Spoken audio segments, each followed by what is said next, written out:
자, 시작을 하도록 합시다. 책 순서가 되게 재밌는 게 제목이 뭐라 그랬지? 물질의 규칙성, 물질과 규칙성이라고 했잖아. 그럼 이제 물질이 생기는 과정을 우리는 처음부터 다루게 될 거예요. 뭐가 생기는 과정? 물질이 생기는 과정. 물질과 규칙성이라는 이 내용 하에서 우리는 이 물질이 생기는 과정을 얘기를 할 건데 스케일이 무지하게 넓어. 얼마나 넓냐? 제일 먼저 시작하는 게 우주의 탄생부터야. 우주의 탄생부터 다루게 돼요.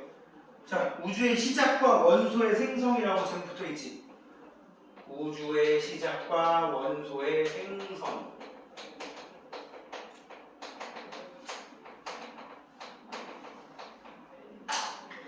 오늘 되게 뻔한 질문 좀 많이 할 거야. 원소라는 말 들어본 적 있죠? 원자라는 말 들어봤나요? 원자? 뭐가 달라요? 뭐가 달라? 뭐가 다를까? 원소의 성질을 나타내는 거고 원자는 개수를 나타내는 거. 뭐 근접을 했어. 그러니까 원소는 성분을 나타내는 말이고 원자는 입자를 나타내는 말이야. 근데 영어로 달라. 원소는 뭐라고 하냐고? 엘레멘트라고 불러. 원소는 영어로 엘레멘트라고 불러. 복수. 원자는 뭐야? ATOM. 아톰. 이런 아톰이라고 부른다고. 구체적인 입자, 원소. 그러니까 약간 이건 좀 추상적인 개념이면 이거는 셀 수 있는데 구체적인 개념이란 말이야. 그지? 우리는 일단 요거 가지고 얘기를 할 거야. 응? 원소라는 녀석이 생기고 그 원소에서 구체적인 형태를 띤 입자가 된 거를 원자라고 하는데 아무튼 얘가 어떻게 시작되었느냐라는 거를 이제 얘기를 할 거라고. 지금 우리가 공부하는 건 뻥일지도 모릅니다. 응? 뻥일지도 모르는데 우주의 시작과 원소의 생성하면서 이제 12페이지로 가보도록 할게요. 10페이지 보면 우주의 시작과 원소의 생성이라는 제목 하에 밑에 핵심 찾기가 되게 많은 말들이 써있어. 뭐라고 써있냐? 정상 우주론과 빅뱅 우주론의 비교. 좀 이따 할 거야. 우리 오늘 여기까지 못 갈지도 몰라. 응? 그 다음에 원자의 생성 과정, 그 다음에 우주 배경 복사, 우주의 수소와 헬륨의 질량비까지 써있는데 아마 오른쪽에 있는 원자의 생성 과정과 우주에서 수소와 헬륨의 질량비 정도까지 오늘 다룰 수 있을 것 같아. 아마 빨리 나가면 아마 빅뱅 얘기할 수도 있겠지만 빅뱅이라는 말을 우리는 구체적으로 깊게 들어가진 않는데 빅뱅이라는 용어를 쓰고는 있어. 이미 쓰고는 있어. 거기서. 왜? 약 지금으로부터 138억 년 전에 몇 억 년 전에? 138억 년 전에 우주가 탄생하였다. 어떤 과정에 의해 탄생하였다? 거대한 폭발에 의해 탄생하였다. 이걸 우리 빅뱅이라고 보통 얘기를 하지. 그 빅뱅 때 우주의 온도는 상상을 할 수 없을 정도로 초고압 상태였다. 가끔 호기심 많은 친구들이 선생님 그 빅뱅이 일어나기 이전에는 어떤 상태였나요? 그걸 알면 내가 여기 있겠네요. 그지? 응? 설마 내가 그걸 알 거라고 생각하고 물어보진 않았을 거라고 생각하고 사실은 나도 몰라 그거는. 이 138억 년 전에 우주가 생겼다? 이것도 최근에 알려지게 된 사실이야. 얼마나 최근? 100년도 안 됐어. 참고로 100년 전에 우주의 나이는 한 10억 살, 20억 살 정도라고 얘기했는데 자꾸 세월이 흐르면서 발견되는 증거를 통해서 추정을 해보니까 우주의 나이가 점점점 많아지고 있는 게 보이더라고. 그래서 지금 현재는 138억 년이라고 하는 나이가 우주의 공식적인 나이로 되어 있는데 우주가 이 138억 년 전에 엄청난 폭발에 의해서 생성되었고 현재는 되게 많이 부피가 팽창해서 거대한 우주가 만들어져 있다라고 하는 게 일단 우주론의 정설이에요. 그러면 이제 입자들이 우리가 알고 있는 입자들이 만들어지는 과정을 봅시다. 우리 세상을 이루는 애들은 물질이라고 하는데 그치? 이 물질을 이루는 기본 성질을 가진 기본 입자 얘를 분자라고 합니다. 그지? 분자를 쪼개면 쪼갤수록 어디까지 간다? 원자까지 간다고. 그지? 요 개념까지는 여러분들이 중학교 과정에서도 배웠고요. 원자를 쪼개지면 원자 핵과 그 주변을 돌고 있는 전자로 구성되어 있다. 여기도 배웠지? 원자 핵을 쪼개면 뭐가 된다? 양성자라는 거와 중성자로 쪼개진다. 여기까지는 중학교에서 얘기를 하죠. 여기까지 안 하나? 양성자, 중성자 안 하나? 여기까지가? 하여튼 원자 핵 속에는 양성자와 중성자라는 녀석이 들어 있습니다. 양성자와 중성자. 근데 양성자와 중성자를 더 쪼개면 또 뭐를 쪼개지느냐? 업 퍼크, 다운 퍼크 이런 식으로 생전 처음 들어보는 용어들에 해당하는 입자가 나타나. 참고로 선생님 한번 할 때 여기까지 끊었는데 지금은 여기까지 나와. 세월이 그러면 더 쪼갤지도 모르지만 일단 지금은 여기까지. 그래서 잘 봐. 물질을 이루는 가장 작은 기본 입자를 지금은 여기까지 본단 말이야. 근데 얘도 더 이상 안 쪼개지지. 그래서 물질을 이루는 기본이 되는 빅뱅이 일어나고 나서 무슨 일이 생겼냐? 이 상태에서 초고온 초고압 상태에서 빅뱅이 일어나고 우주가 팽창하는, 즉 시간이 흘러가는 과정에서 우주가 팽창하면서 우주의 온도는 점점 낮아지면서 이런 입자들이 역으로 변해가는 과정을 이제 얘기를 하게 될 거라고. 그래서 제일 먼저 최초로 등장하는 거는 기본 입자라는 녀석이에요. 무슨 입자? 기본 입자.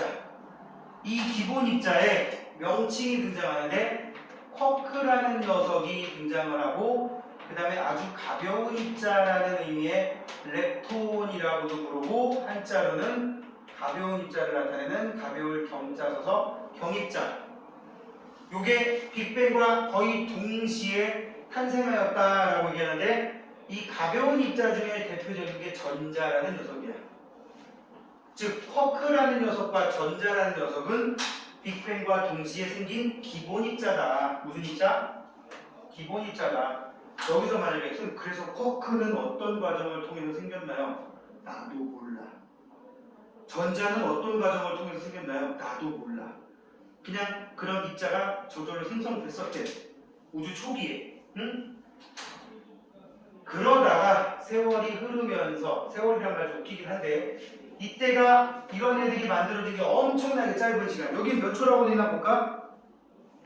선생님 지금 말한 게 몇 초라, 선생님 지금 말한 게 어디 써 있냐면 13페이지나 12페이지 밑에 쪽에 써 있어요. 그림으로 나와 있고 13페이지에는 설명으로 나와 있는데 10의 마이너스 35제곱초 앞에 나옵니다. 책에 안 써 있어. 10의 마이너스 35제곱초라는 시간이 흘렀을 때 빅뱅이 있고 나서 10의 마이너스 35제곱초 이 말이 되냐 이게? 0.00000000 35번 하고 1초. 어떤 책에는 10의 마이너스 35제곱이라고 나오기도 하고 36제곱이라고 나오기도 하고 37제곱이라고 나오기도 해. 별 의미 없는 숫자야. 엄청나게 짧은 시간이 지났을 때 이런 기본 입자가 생겼다라고 얘기하고요. 그리고 나서 시간이 이제 되게 웃기게 흘러. 약 10의 마이너스 6제곱초가 지났을 때 세월이 흘러서 한 1분 정도 지났을 때 세월이 흘러서 3분 정도 지났을 때 막 이렇게 표시를 하단 말이야. 빅뱅 이후 3분? 야 지금 우리 수업 시작한 지 10몇 분이나 넘게 지났어. 이 사이에 이런 거 틀리고 남았다는 얘기지. 빅뱅에 비유를 한다면. 자, 책을 볼게요. 12페이지 우주의 시작. 빅뱅 우주론 써있지? 지금 12페이지 왼쪽 위에요. 138억 년 전에 초고온 초고밀도의 한 점에서 얼마나 초고온 상태냐? 1000조도 이상. 천조 상상돼요. 그거 이상 되는 엄청난 고온 고밀도의 한 점에서 거대한 폭발이 있었고요. 지금까지 계속 팽창하고 있다. 밑에 보면은 정상 우주론과 빅뱅 우주론이 대립하다가 빅뱅 우주론을 지지하는 증거들이 발견되어라고 써있지. 이 얘기는 사실은 지금 통합과학에서 그렇게 중요한 내용은 아닙니다. 응?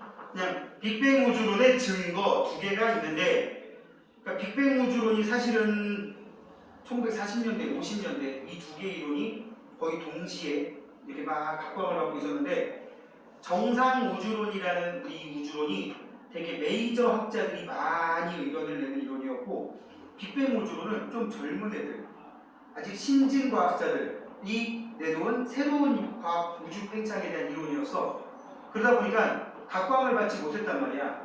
실제로 1949년도에 영국에 이 정상 우주론이라고 앞서있지? 프레드 호일이라는 과학자가 있는데 그 과학자가 라디오 방송에 나와가지고 요새 젊은 과학자들이 말이지 그 뭐 거대한 폭발 때문에 우주가 생겼다고 얘기하는데 좀 말이 좀 되지 않습니까? 많이 이상하지 않습니까? 그래서 좀 비아냥거리는 의미로 그런 뭐 우주가 커다란 폭발을 일으켜서 빅뱅을 일으켜서 우주가 커졌다? 참 정신머리 없는 것들 이런 식으로 좀 했는데 그 말이 이 이론이 된 거야. 그러니까 이 빅뱅 우주론이라는 용어를 처음으로 언급한 사람이 정상 우주론의 대표적인 학자였어. 되게 아이러니하기도 한데 근데 나중에 시간이 지나면서 지금 말한 게 1950년대 초반 상황인데 한 15년, 20년 뒤에 빅뱅 우주론을 뒷받침하는 증거들이 발견되면서 지금은 정상 우주론은 이런 게 있었다라고만 하고 빅뱅 우주론 위주로 공부를 하게 되는 거라고. 일단 어떤 우주론인지 한번 볼게요. 오른쪽에 빅뱅 우주론의 확립 과정에 우주는 정지해 있다. 이거를 정적인 우주라고 부릅니다. 무슨 우주? 반면에 우주는 팽창한다. 르메트르, 프리드만이라는 유명한 과학자들이 있는데 이 사람들은 동적인 우주라는 개념을 주장을 합니다. 좀 어디 한지 알지? 오른쪽에 플러스 강이라고 써있는 곳. 그러다가 이 사이에 허블이 우주가 팽창한다는 증거를 발견하게 돼요. 1920년대 후반에. 그래서 이게 우주를 팽창한다는 게 정설이 돼버린 거야. 참고로 아인슈타인도 자기가 일생일 때 가장 실수를 한 게 있다면 우주가 팽창한다는 말을 믿지 않았던 거다라고 얘기를 했다고. 나중에 훗날 자기가 주장한 내용을 번복하는 그런 이런 얘기를 했었는데 아무튼 아인슈타인은 우주가 팽창한다는 걸 믿지 않았던 학자였어. 초기에는 그 유명한 아인슈타인도. 그러다가 증거들이 발견되면서 여기 증거는 얘기 안 할게요. 좀 어려운 내용이니까 뭐 외부 문화의 적색편이 막 이런 걸 나온다고 물리적인 내용. 아무튼 우주가 팽창한다는 게 정설이 되면서 그래 팽창을 하는데 팽창을 하는데도 불구하고 야 우주는 보면 맨날 한결같지 않냐? 우주는 팽창해도 새로운 공간이 생기면 그 빈자리에 새로운 물질이 또 뿅뿅뿅 생겨나와서 우주는 늘 한결같은 거야. 지금이나 옛날이나 10억 년 전이나 100억 년 전이나 우주는 늘 한결같았어 라고 주장하는 게 정상 우주론이었어요. 응? 우주가 팽창해서 빈 공간이 발생하면 거기에 새로운 물질이 생긴다. 그래서 우주의 밀도는 늘 한결같다 라고 얘기하는 거였는데 빅뱅 우주론은 아니다. 우주의 초기에 모든 지금 우주에 있는 물질을 만들 수 있는 모든 재료가 딱 한정돼 있었고 이게 엄청난 폭발로 인해서 우주로 퍼져나갔다. 이 퍼져나가는 과정에서 우주는 점점 물질의 밀도가 희박해졌을 것이고 앞으로도 계속 희박해질 것이다. 이게 빅뱅 우주론이라고. 그랬는데 이제 거기에 시뮬레이션을 돌려본 그런 실험 결과들과 실제로 관측한 결과들이 점점 맞아떨어지면서 지금은 빅뱅 우주론이 된 거라고. 그 증거들 중에 하나가 거기 보라색 박스에 써 있습니다. 펜지어스와 윌슨이 우주 배경 복사를 관측하게 되었다라고 하는데 이 뭐 어려운 내용인데 선생님이 잠깐 짧게 얘기를 하면 빅뱅 우주론으로 예측한 자료에 의하면 아까도 말했지만 빅뱅 때 온도 엄청 높았다고 그랬지. 1000조도 이상. 응? 1000조에서 더 가면 숫자를 알 수가 없는데 응? 그랬는데 지금은 우주의 온도가 굉장히 낮거든. 얼마나 될 것 같아? 영하 270도 정도 됩니다. 절대 온도라고 들어봤지. 켈빈으로 얘기하는 거. 켈빈으로 하면 약 2.7에서 3켈빈 정도 된단 말이야. 그럼 1000조보다도 더 높은 온도였던 애가 점점 식어서 진기되어 있는 거거든. 그러면 이제 그 과정에서 우주의 온도가 옛날에는 좀 온도가 높았을 수도 있잖아. 그지? 그럼 여기 봐봐. 10억 광년 떨어진 어떤 은하가 있다. 별이 있다. 거기서 오는 빛은 신호는 10억 년 전의 모습이야. 이건 들어봤지? 50억 광년 떨어져 있으면 50억 년 전의 모습이야. 그럼 50억 년 전은 지금보다 우주의 온도가 높았을 때일 거 아니야. 지금은 낮지만. 그런 신호들이 우주 곳곳에서 관측이 되지 않을까 하는데 관측이 됐어. 이걸 우주 배경 복사라고 하고, 거봐, 빅뱅 우주론에서 예측한 값이 더 맞아떨어져. 그래서 빅뱅 우주론이 이제 증거가 된 거고, 나머지 하나의 증거는 빅뱅 우주론으로 예측을 하게 되면, 이제 요거를 하다 보면 저절로 나올 거야. 예측을 하면 우주에서 가장 많은 원소는 수소고, 그 다음에 헬륨인데, 이 두 개가 거의 우주의 98% 이상이야, 실제로. 근데 빅뱅 우주론으로 계산한 예측 자료에 의하면 우주에는 수소와 헬륨이 대부분인데 얘네들의 비율이 질량비로 따지면 약 3대1 정도 될 것이다 라고 예측을 했는데, 아까도 말했듯이 실제 우주에 현재 우주의 수소 원자와 헬륨 원자가 둘이 합치면 거의 98%가 조금 넘는데, 얘가 74%, 얘가 24% 정도 됩니다. 그래서 빅뱅 우주론에서 예측한 질량비가 3대1이 될 거라는 질량비랑 거의 매칭이 되죠. 이 두 개가 빅뱅 우주론의 증거가 돼서 정상 우주론을 이제 묻혀버리고 빅뱅 우주론의 시대가 도래하게 된 거라고. 지금 빅뱅 우주론이 확립되는 과정까지 한번 좀 후속 해버렸는데, 본 내용으로 돌아와서 빅뱅 우주론을 지지하는 증거, 지금 방금 얘기한 두 가지, 우주 배경 복사와 수소의 헬륨의 질량비가 3대1이 될 거다라는 이 두 개념이 증거로 발견되면서 정리가 됐는데, 그냥 표 한번 정리만 해볼게요. 일단 둘 다 공통점은 우주가 팽창한다는 거야, 그치?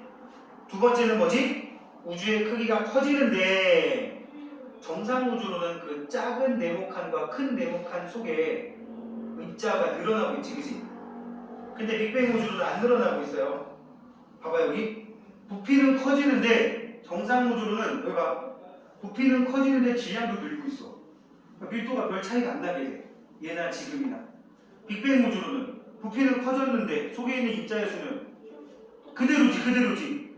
입자 수가 그대로면 질량 그대로라는 말하고 연결되는 거야. 그러니까 우주의 밀도는 점점 어떻게 돼? 낮아지고요. 이 밀도가 낮아지면 온도도 희박해지는 거야, 점점. 입자들끼리 충돌의 횟수도 줄어들 거 아니야. 공간이 넓어지니까. 그게 온도라서. 자, 그래서 방금 얘기했듯이 빅뱅으로 우주가 탄생한 이후에 줄거 기본 입자가 먼저 만들어졌다. 기본 입자가 바로 여기 나와 있는 뭐예요? 기본 입자가 바로 이 쿼크라는 녀석과 렙톤이라는 녀석이라고. 그걸 지금 쪼개놨죠, 그죠? 응? 축구공이 원자로 되어 있고, 원자는 원자핵과 전자로 되어 있고, 원자핵은 양성자와 중성자로 되어 있고, 얘는 또 쿼크라는 녀석으로 되어 있더라. 그래서 기본 입자, 더 이상 분해할 수 없는 작은 입자로서 물질의 기본 단위다. 쿼크하고 전자 써있지? 원래는 쿼크가 6종류 돼. 여기가 원래 쿼크가 6종류 정도 되고, 전자와 비슷한 무리도 한 총 합치면 6개 정도 되는데, 그 중에 물질을 구성하는데 가장 많이 쓰이는 애들 몇 개만 추려서 우리 그것만 하는 거야. 쿼크에는 아까도 말했지만 업쿼크라고 해가지고 이게 소문자 U자 쓴 거야. 업쿼크 또는 그냥 한글로 윗쿼크, 위 아래 하는 것처럼. 그 다음에 다운쿼크, 이 두 가지로 보통 구분을 하고요. 얘네들은 업쿼크는 플러스 전기를 띠고 있고 다운쿼크는 마이너스를 띠고 있어요. 그래서 봐봐, 얘기 나온 김에 양성자를 구성하는 건 업쿼크 2개와 다운쿼크 1개거든. 그래서 우리 동그라미 속에 공 3개 그려져 있는 거야. 그 다음에 중성자라는 녀석은 업쿼크 하나에 다운쿼크 2개로 되어 있는데, 상대적인 전하량이 업쿼크가 플러스 3분의 2를 띠고 있고요, 다운쿼크는 마이너스 3분의 1을 띠고 있어요. 그럼 무슨 일이 생기느냐? 봐봐요, 여기 업쿼크는 플러스 3분의 2짜리인데 그게 2개가 있네.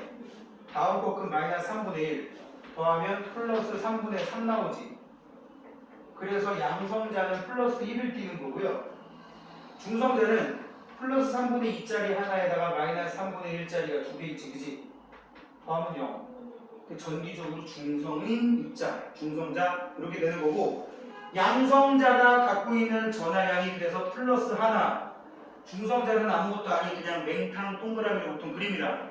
그러니까 그래서 양성자는 플러스 9 하나 붙여놓고요, 중성자는 아무것도 아닌 거 붙여놓고 전자는 매우 작지만 마이너스를 띠는 입자로 분류를 하면 됩니다. 알겠지? 이렇게 동그라미 안에다가 짝대기를 넣어서 마이너스다라고 하기도 하고 이렇게 표현하기도 합니다. 전자가 영어로 일렉트론이잖아요. 그리고 마이너스를 띈다는 의미로 2인데 마이너스.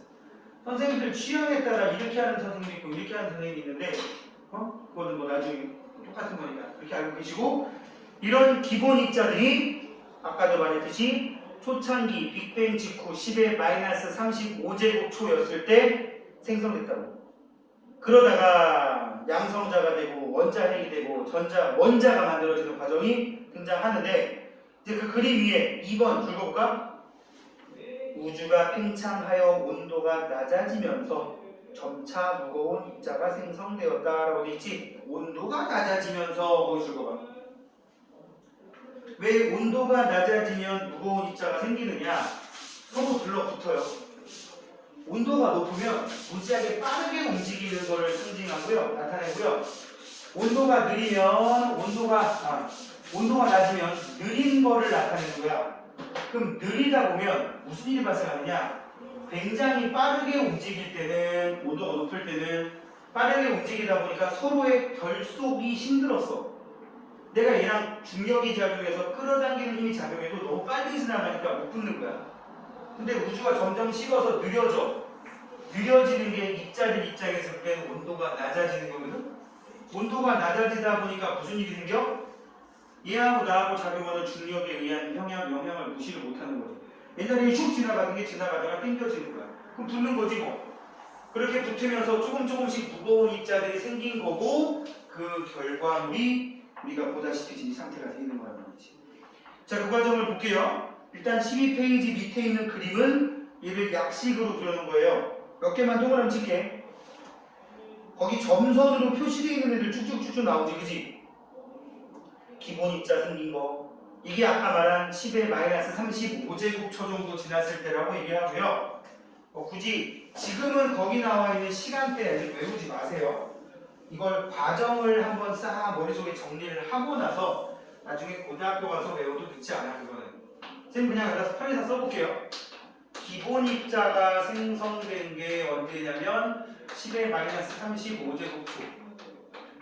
그러다가 두 번째 단계인 이것들이 결합해서 양성자와 중성자가 만들어진 게 10의 마이너스 6제곱초라고 나옵니다.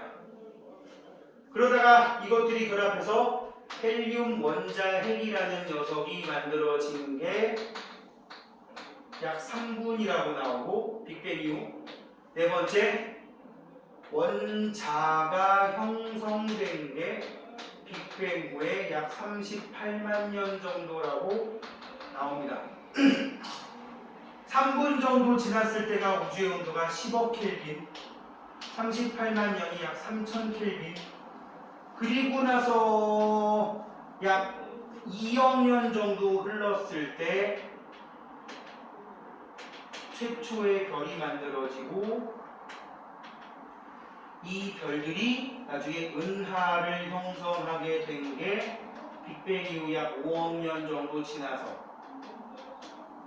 5억 년 후 라고 보통 얘기를 합니다. 응? 우리는 한 요 정도까지만 얘기할 거야. 그 내용을 지금 그림으로 그려놓은 거예요. 1번, 2번, 3번, 4번 1번, 2번, 3번, 4번이 거기 그림에 점선으로 나온 거고 대략 이 정도 되고 아까 썼던 거 여기가 뭐 한 1000조도 켈빈 응? 뭐 여기 항상 소홀할 거고. 자, 이 얘기가 나옵니다. 다음 페이지 보시면 13페이지에 기본 입자의 생성. 빅뱅 직후의 우주는 매우 고온이었고 급격히 팽창하면서 온도가 낮아지면서 어떻게 되었다? 이렇게 전자와 같은 기본 입자가 생겼다. 기본 입자가 누구누구라고?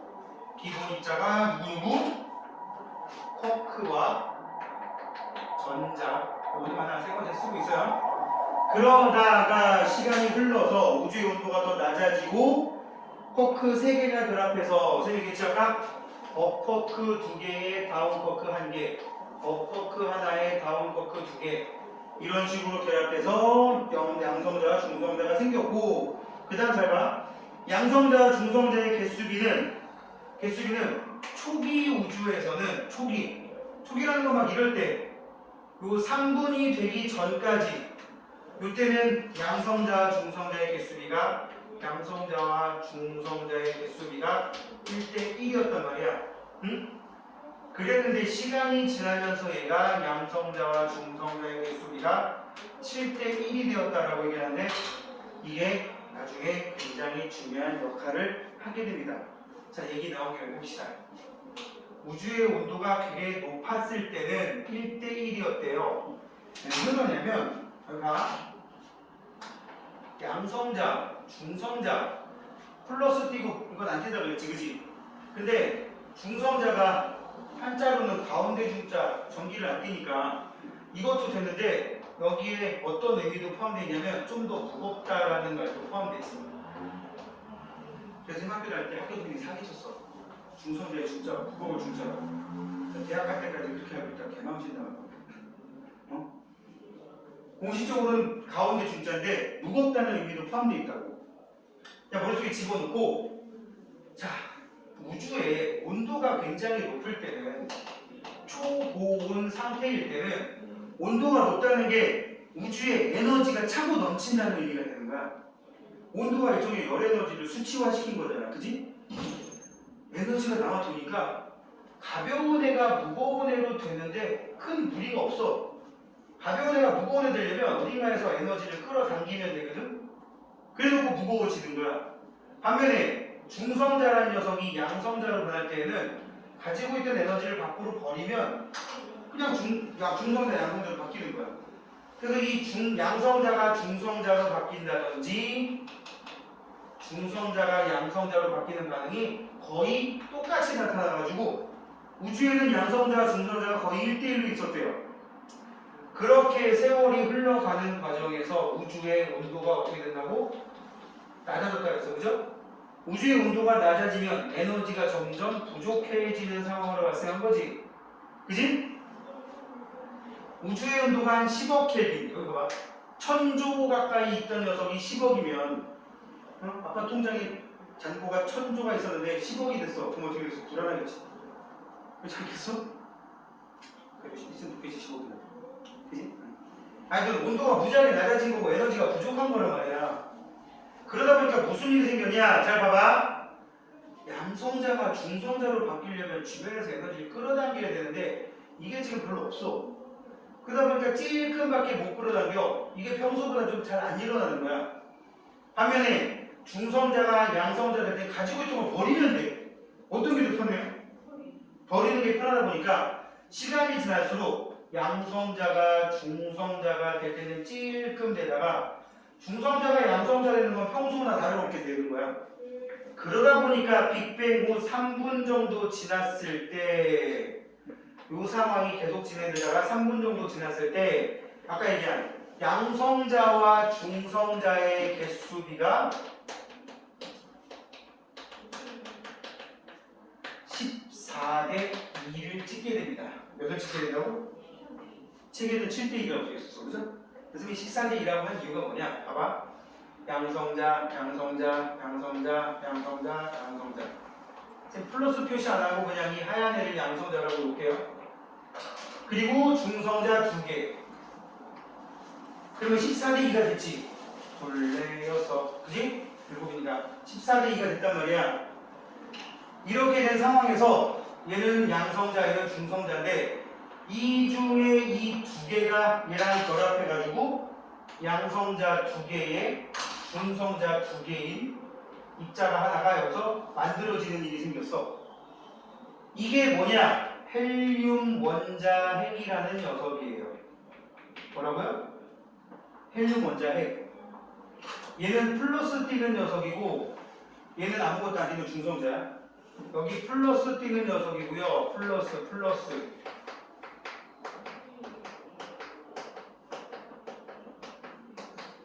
플러스 띄는 녀석이 14개, 아무것도 안 띄는 중성자가 2개 있었는데 우주의 온도가 이만큼 시간이 흘러서 우주의 온도가 약 3000켈빈 정도로, 아니 3000켈빈이다. 10억 켈빈 정도로 낮아지면서 우주의 온도가 낮아지면서 여기 있는 양성자 두 개가 중성자 두 개랑 결합해서 헬륨 원자핵이라는 걸 만들게 돼요. 그랬더니 무슨 일이 생겼냐? 양성자만 12개 남아있고요. 맞지? 둘, 넷, 여섯, 여덟, 열, 둘. 그지? 헬륨 원자핵은 한 개가 만들어졌어요. 그죠? 그랬더니 무슨 일이 생기냐? 양성자만 12개인 게 질량이 12라면 헬륨 원자핵 한 개일 때는 질량이 4가 되는 거야. 동그라미 하나가 질량이 1이야, 상대적으로. 이 양성자의 또 다른 이름이 뭐냐? 수소 원자핵이거든. 그래서 수소 원자핵이 질량이 12일 때 헬륨 원자핵의 질량은 한 개가 4가 나가니까 약분하면 질량비가 3대 1이 되더란 말이야. 빅뱅이 일어나고 얼마나 흘렀을 때? 시간이 3분쯤 흘렀을 때. 이렇게 만들어지고 나서 여전히 전자는 지금 지 혼자 돌아다닌다? 그지? 지금 쌤이 양성자와 중성자만 가지고 설명을 했잖아. 전자들이 지 맘대로 돌아다니고 있었어. 수소 원자핵과 헬륨 원자핵의 질량비가 3대 1. 참고로 전자의 질량은 양성자나 중성자에 비하면 엄청 작거든. 이 상태가 지금까지도 유지되고 있다는 거야. 우주의 75%는 수소라니까. 응? 물론 그 이후에 얘네들이 또 화학 반응을 통해서 수소와 헬륨보다 무거운 원소를 만들어내고는 있는데 그게 우주의 2%도 안 된단 말이야. 여전히 이 둘이 우주의 98%가 좀 넘는다고.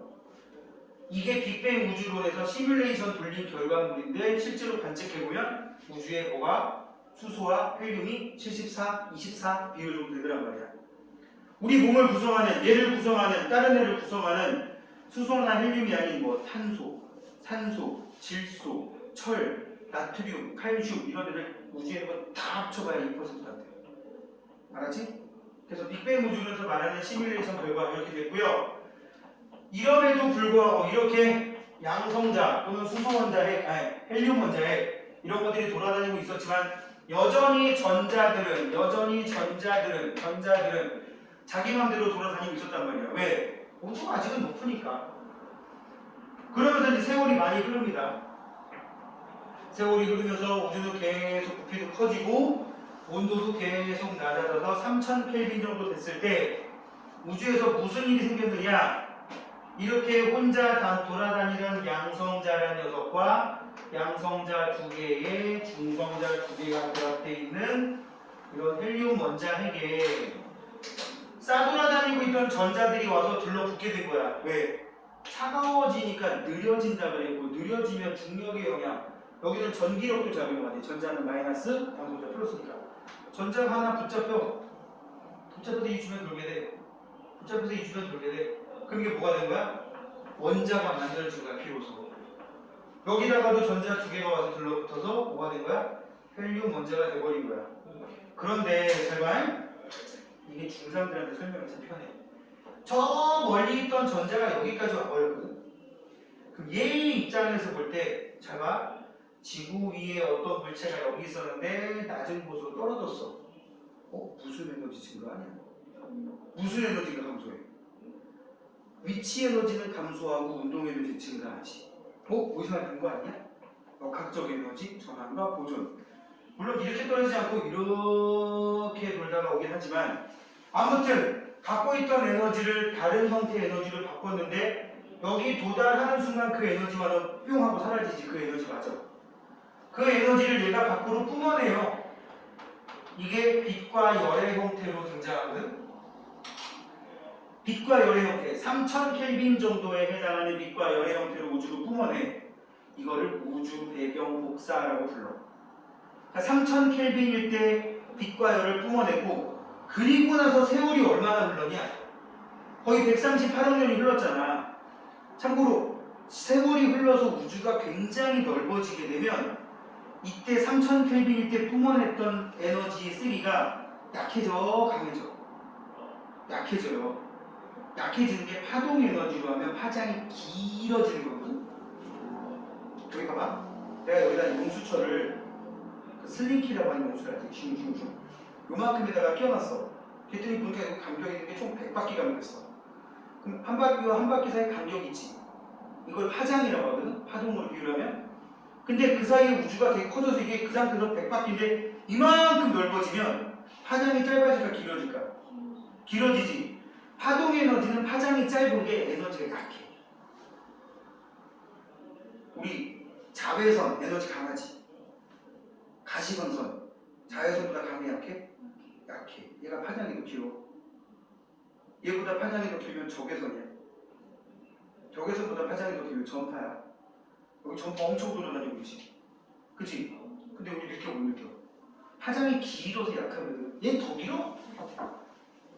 이 분명히 3000켈빈이었던 애가 지금은 파장이 무지하게 길어져 있다고. 얼만큼으로 줄어있냐? 이때에 비해서 1000분의 1 아니다. 파장으로 치면 거의 1000배 가까이 길어져 있단 말이야. 파장이 1000배 길어져 있으면 강도는 1000분의 1 수준으로 줄어져 있다고 라고 예측을 했거든. 여기서 1000분의 1로 온도가 줄어들면 어떻게 될까? 실제로 우주의 온도가 이 정도 된단 말이지. 파장은 길어지고 따라서 에너지가 약해서 온도가 낮아져 있을 거야 라고 예측을 했어. 누가? 이 빅뱅 우주론의 가장 대표 과학자인 조지 가모프라는 사람이 예측을 했어. 예측만 하고 관측은 못했었어. 그랬는데 거기 써 있어요. 어디 갔냐? 3. 우주 배경 복사 볼게요. 빅뱅 후 약 38만 년 우주의 온도가 3000켈빈일 때 수소 원자와 헬륨 원자와 원자가 생기는 거는 전자가 와서 들러붙는 거야. 오른쪽에 모델로 나와 있지? 이 원자가 생기면서 전자가 원자 핵에 딱 잡히면서 에너지를 뿜어냈는데 그걸 우주 배경 복사라고 하더라. 가모프가 예측을 했고요. 저기 봐봐. 빅뱅 우주에서 우주의 온도가 약 3000켈빈일 때 원자가 생성되면서 퍼져나간 빛이 우주가 팽창하면서 파장이 길어져 현재는 약 3켈빈에 해당하는 복사 에너지로 관측될 것이다 라고 예측을 했는데 파장 길어진 거 보이지? 오른쪽에 펜지어스하고 윌슨이라는 이 당시 예일대 대학원생인가 막 그럴 거야. 얼마 될 줄 알았어 이거? 1960년대 후반? 이때 우주의 모든 방향에서 대체로 동일한 세기로 관측되는 전파를 우연히 발견하게 돼요. 그러니까 처음에 이 사람들이 다른 거 연구하다가 미국 전역을 안테나 들고 돌아다니다가 우연히 걔를 관측하게 됐다고 하는데 한 3년 정도 같이 연구를 더 한 다음에 나중에 이게 빅뱅 우주론의 결정적인 증거가 되는구나 라는 거를 발표를 하고 1972년인가 3년인가에 노벨상을 타게 됩니다. 거의 내가 알기로 그 당시만 해도 최연소였을 거야. 아마 20대 후반? 가모프는 그 사이에 돌아가신 바람에 같이 못 받았다고 합니다. 그래서 이 우주 배경 복사의 의미 써있지. 빅뱅 우주론에 따라 예측한 우주 배경 복사의 존재가 실제로 관측되었으며 우주 배경 복사는 그래서 빅뱅 우주론의 증거가 된다. 그러면서 이제 아까 말한 그 정상 우주론은 이제 그냥 묻혀버리고 빅뱅 우주론만 우리가 해석을 하게 되는 거라고. 알겠니? 나중에 참고로 이 펜지어스하고 윌슨이 관측한 그거를 가지고 우주 배경 복사를 시각화한 그림은 초록색으로 된 타원으로 된, 여기는 이 그림에 초록색으로 된 거야. 근데 조금 더 정밀한 도구인 코비 위성으로 관측한 거는 거기서 약간 얼룩덜룩한 무늬가 좀 생기고, WMAP 같은 경우는 이게 2003년인가 그쯤에, 그래도 지금부터 한 19년 됐는데 이 정도까지 나오고 지금은 더 정밀합니다. 응? 제임스 웹 우주망원경으로 찍은 거는 며칠 전에 지난주에 발표된 거 있었지? 거기서는 아마 더 자세하게 나올 텐데 뭐 예전에 찍어놓은 거랑 별 차이가 없어도 발표는 안 하는 것 같아. 근데 정밀도 높은 거 봤어 사진? 응? 오늘 집에 가서 관측해봐. 관측이라는데 관측을 어떻게 해? 인터넷 검색해봐. 응. JWST라고 검색하면 나옵니다. 뭐의 줄임말이에요? 제임스 웹 스페이스 텔레스코프. 밑에 개념 쏙쏙. 보기 전에 오른쪽에 이거 플러스 강의 중요한 게 하나 나왔다. 4번. 아까 그 전자가 잡히는 거. 원자가 생성되기 전, 이 38만 년 이전이겠지, 그치? 이때는 우주의 온도가 높아서 전자가 지 맘대로 돌아다니고 있어서 물질과 에너지가 분리가 안 됐던 시기라고 합니다. 저거 알겠어? 그림 위에 그림. 근데 원자 생성 이후는 어떻게 될 때? 전자가 원자 핵에 붙잡히면서 빛이 직진할 수 있게 되면서 너는 물질, 나는 빛 구분이 되면서 우리가 흔히 알고 있는 그 맑은 우주의 형태를 띠게 된 게 이때 이때라고 얘기를 합니다. 그 정도 알고 계시고 개념 속속으로 가볼게요. 밑에 문제 뭐 별로 어려운 건 아니야. 빅뱅 우주론에서 빅뱅 후의 우주의 밀도는 감소, 온도는 감소. 우주 전체 질량은 어떻게 될까요? 그대로입니다. 지금이나 138억 년 전이나. 근데 부피는 엄청나게 커졌으니까 그래서 밀도가 엄청 줄었다라고 얘기를 하는 거지. 2번 다음 설명에 해당하는 입자를 있는 대로 골랐으면 빅뱅 후에 가장 먼저 생성되었으며 그런 거야. 쿼크, 전자 이 정도 될 것이고 더 이상 분해할 수 없는 입자 쿼크하고 전자 얘들 그냥 기본 입자라고 하고 우주가 팽창하면서 쿼크 3개가 결합하여 생성된 거면 아까 말한 양성자와 중성자 그지?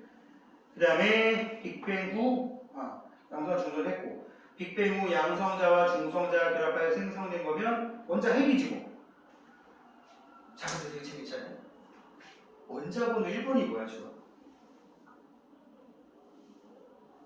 수소야 수소. 2번이 뭐야? 헬륨. 어?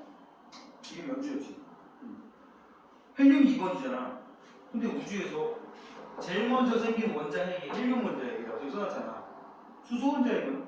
수소 원자 핵이 1번인데 왜 1번이 먼저 안 생기고? 1번은 양성자야. 양성자의 또 다른 이름이 수소 원자 핵이거든? 아까 한번 얘기했지? 그지? 그러니까 수소 원자 핵, 그 다음에 얘는 그냥 쿼크끼리 결합해서 만들어진 거고 이게 핵 반응 일으켜서 만들어진 핵 융합 반응으로 만들어진 게 헬륨이야. 그래서 이게 가끔 좀 선생님들이 고등학교 올라가면 문제 더럽게 낼 때 우주에서 가장 최초로 만들어진 원자 핵은 누구냐? 수소 원자 핵이거든? 핵 반응으로 만들어진 최초의 원자는 뭐냐? 헬륨 원자 이렇게 돼요. 그러니까 수소 원자는 스스로 있던 거였고 헬륨 원자는 만들어진 거야. 수소가 결합해서. 양성자끼리 결합해서 만들어진 거야. 중성자랑 같이 융합해서. 알겠지? 그냥 알고 계시면 되겠고 우주의 온도가 약 3000켈빈이 됐을 때 생긴 입자는 원자. 됐지? 우주 배경 복사는 우주의 나이가 약 38만 년이 됐을 때 우주로 퍼져나가는 우주 전체를 채우고 있는 빛으로 현재 온도가 3켈빈. 어떤 책에는 2.7켈빈이라고 나오기도 해요. 0.3켈빈 차이니까 별로 의미 없고 빅뱅 우주론을 지지하는 증거다. 자 뒤에 넘기면 선생님이 말한 내용이 써있지 이거. 그지? 우주의 원소 분포, 우주를 구성하는 원소의 대부분은 줄거봐 수소와 헬륨이다. 그리고 선생님이 여기다 써놓은 것들이 쭉 나오고 있어요. 우주 초기에는 양성자 2개와 중성자 2개가 결합하여 헬륨 원자핵이 되면서 우주에 분포하는 수소와 헬륨의 질량비가 몇 대 몇이 되었다? 3대 1이 되었다. 거기 봐봐. 처음에는 에너지가 많다 보니까 거의 1대 1이었다 그랬지, 그지? 우주에 1대 1이었다 그랬거든? 우주에 에너지가 많아서 얘가 될 때 거의 비등비등해서 1대 1. 근데 우주의 온도가 점점점 낮아지면서 주변의 에너지가 적다 보니까 양성자가 중성자 되기는 힘들었지만 중성자가 양성자가 되기는 쉬웠다. 그래서 빅뱅 후 3분 정도 흘렀을 때 상황이 양성자 대 중성자가 7대1, 14대 2의 정도의 비율로 만들어지게 되었고 그 중에 두 놈이 중성자랑 붙어서 헬륨 원자핵을 만들면서 결국 마지막에 거기 칸 3칸으로 돼 있잖아요. 제일 마지막 칸 3번 헬륨 원자핵이 생기면서 어떻게 됐어요? 이게 이제 말장난 치는 거야. 여기 봐봐. 수소 원자핵과 헬륨 원자핵의 개수비는 12대 1. 그지?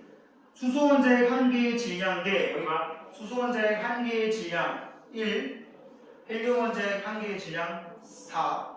그래서 1대 4라고 써 있는 거고. 그러다 보니까 이 전체의 질량 12개 12. 한 개의 헬륨 원자핵의 질량이 4. 그래서 질량비는 12대 4. 3대 1이 되었다라고 얘기를 하고 있고 현재 우주가 지금 이 상태라는 얘기 한 번 더 합니다. 그러면 아까도 말했지만 이거는 예측이었고 우주의 수소와 헬륨이 정말 3대 1인 거는 어떻게 알아냈을까? 그 밑에 있는 원소 분포를 확인하는 방법을 써먹은 거야. 별빛의 스펙트럼을 분석하면 별을 구성하는 성분, 별의 대기를 구성하는 성분, 저 별과 지구까지 오는 동안에 우주에 있는 눈에 보이지 않는 물질의 성분들을 알 수가 있어. 그걸 우리는 스펙트럼 분석이라고 하고요. 연속 스펙트럼, 방출 스펙트럼, 흡수 스펙트럼이 나와 있는데 거기 연속 스펙트럼은 그냥 고온의 광원에서 거기 죽어봐. 연속 스펙트럼은 표 속에 고온의 광원이라는 말 써 있고요. 선 스펙트럼 두 개가 나와 있는데 고온의 기체, 그 다음에 뭐 원소에서는 방출 스펙트럼이 나오고 흡수 스펙트럼은 이 무지개 색깔 빛이 지구로 오는 과정에 별의 대기를 통과한다든지 우주에 있는 성운 같은 것들을 통과하면 성분이 겹치면 그 부분이 빠져나가 버린다고. 빠져나간 띠의 형태로 나오는데 이 띠의 위치와 개수를 분석하면 이게 어떤 원소인지 판단할 수가 있다고. 밑에 있는 선 스펙트럼에 나타나는 원리는 그냥 요거 가지고 원소를 구분할 수 있다 정도만 알면 됩니다. 이 원소들마다 띠의 위치와 개수가 다 다르니까 띠가 이렇게 뭐 띠가 4개가 나오고 여기 하나 저기 하나 이렇게 나오면 수소. 외우는 거 아니고 아 얘랑 다른 원소인가 봐. 이 원소가 이 별 속에 포함되어 있나 봐. 이런 걸 알 수가 있다고. 바로 다음 페이지 보면 다음 페이지 이 스펙트럼 분석을 통해 알 수 있는 거 원소의 종류와 함량. 자 이거 줄 닫을 거예요. 표 속에 동일한 원소의 흡수선과 방출선은 같은 위치에서 나타난다. 그 다음 별표 한 개 더해. 원소의 종류에 따라 선의 위치, 선의 굵기 이런 게 다르게 나타나고요. 개수도 달라요. 또 그래서 결국 별빛에서 나오는 흡수 스펙트럼과 원소의 스펙트럼을 비교를 해보면 별을 구성하는 원소를 알 수가 있더라.